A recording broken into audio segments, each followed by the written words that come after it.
Vice President Dick Cheney got a standing ovation at the state Republican dinner in Midtown Thursday, saying he's confident that Republicans will keep control of the White House. There's no doubt in my mind that the American people are going to choose Republican leadership on November 4th. But as the White House approval ratings sink, so too do the hopes of the state Republican Party, which has seen a series of setbacks in recent years. Democrats controlled the state assembly and won all statewide offices, including governor, in 2006, after the 12-year tenure of Republican Governor George Pataki. And in the presidential race, hometown favorite Rudy Giuliani saw his hopes implode. Thank you.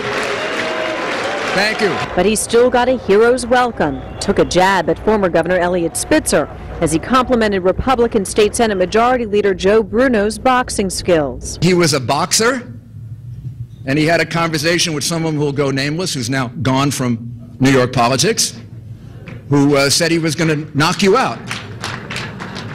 Well, we know who got knocked out. Wasn't Joe Bruno? But Bruno certainly got a big fight on his hands. Republicans have held the majority in the state Senate for more than 4 decades, but now they're clinging to control by a mere 2 seats. And Bruno painted a bleak picture. Dems in this state, if they ever took control of the Senate, we would lose more than the 1 million people we've lost in 10 years. We have lost 15 congressional reps in the last 40 to 50 years. And now Republican Congressman Vito Fosella's seat is in play. He's not running for re-election after he admitted to fathering a child outside of his marriage. But the chairman of the party says he's optimistic. We're up and running now. Last year we won 5 out of 5 county executive races and a lot of local races. And I can only tell you that hopefully we're hoping that's going to hold true this year, and we're going to get a bigger plurality in the Senate. The party raised about $700,000 at the dinner. Money it'll badly need if it wants to achieve those goals. In Midtown, Molly Kroon, New York. I'm Neil Rosen. Nina Savari from American Beauty and Stephen Ray from The Crying Game team up in a very dark comedy/thriller. It's called Stuck. Inspired by a true story, Savari plays Brandy, an aide in a nursing home who's up for a promotion. Ray plays Tom. He's just lost his job and is essentially homeless. Their paths literally collide when Brandy accidentally hits him with her car.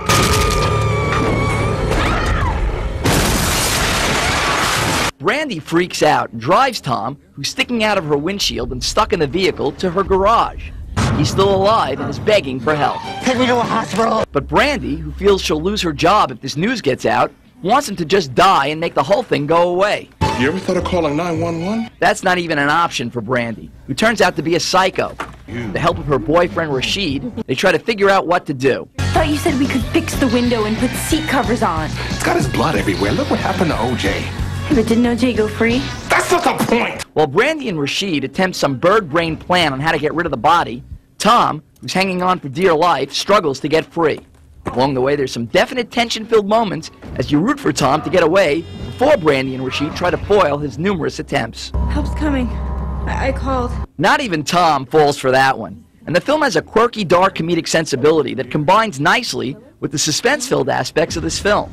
It's hard to mix these two vastly different styles successfully, but filmmaker Stuart Gordon manages to pull it off, and along the way mixes a concoction of sex, blood, and violence that may not be for the squeamish. Savari and Ray get into the spirit of the twisted material and do fine jobs, as does Russell Hornsby, who plays Rashid. Brandy and Rashid's relationship is almost as whacked out as the situation that they're in, and that lends to the enjoyably bizarre nature of the movie. Stuck plays like a good piece of junk food. Not an elegant dish by any means, but satisfying nonetheless. Why are you doing this to me?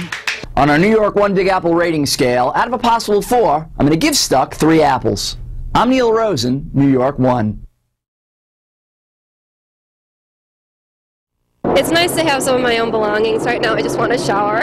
With her apartment building still under a vacate order, Erin Biro was only able to grab a few items before heading to a hotel. she's not sure when she'll be able to return home. Apparently they're letting us back in throughout the day today whenever we need to get more belongings or whatnot. As far as living, I've heard as early as tomorrow. I've heard as long as a week for the undamaged apartment so far. It's unclear. Several buildings were evacuated after Friday's deadly crane collapse at 91st Street and 1st Avenue. The vacate order has since been lifted from all except for 354 East 91st Street. We have heard from some of those people. They're concerned about if they had pets, about medicine, about the structural integrity of their building, about getting in as quickly as possible, although they also understand that these are extraordinary circumstances. And while many of the displaced residents were happy to get their things, some were very emotional about what happened. I think about the men who died, and that's what really upsets me. You know, I know I'll be able to find a home. I really know that, but, you know, they were just doing their job. Some were also upset about what they're calling an overdevelopment of the Upper East Side. Too high, too fast, too quickly. You see these buildings, they go up in a matter of a couple of months. They're already, boom, the entire structure is up. They're rushing the work. Terrible, yes, it's overdeveloped, and it's for private reasons. Now, many want to know the reason for this latest crane collapse. In Manhattan, Rochelle Boone, New York 1.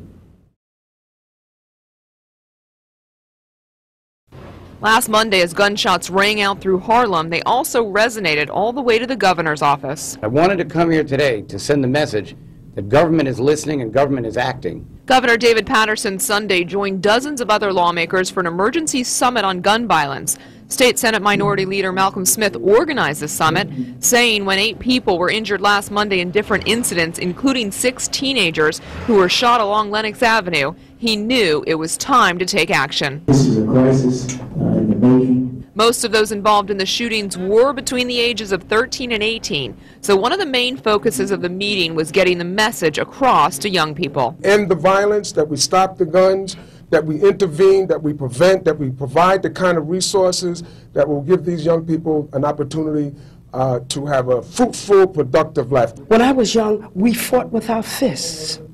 Today, it's a finality in an argument, in picking up a gun and killing someone. And we have to show our young people that's how they learn. Several of the politicians attending the summit say they are proposing legislation to make the gun laws tougher. Our real aim is to increase the difficulty of firearms getting into the wrong hands. And the governor says he hopes the message of the summit is heard by everyone because, as he points out, gun violence can affect you no matter what community you live in. Now, it isn't just the inner cities. These problems are human misery leaps ghetto walls. In Harlem, Cindy Avila. It's sex, it's infidelity, it's murder. It may sound like author David Pogue is talking about Sopranos, and he is, but not these Sopranos, this kind.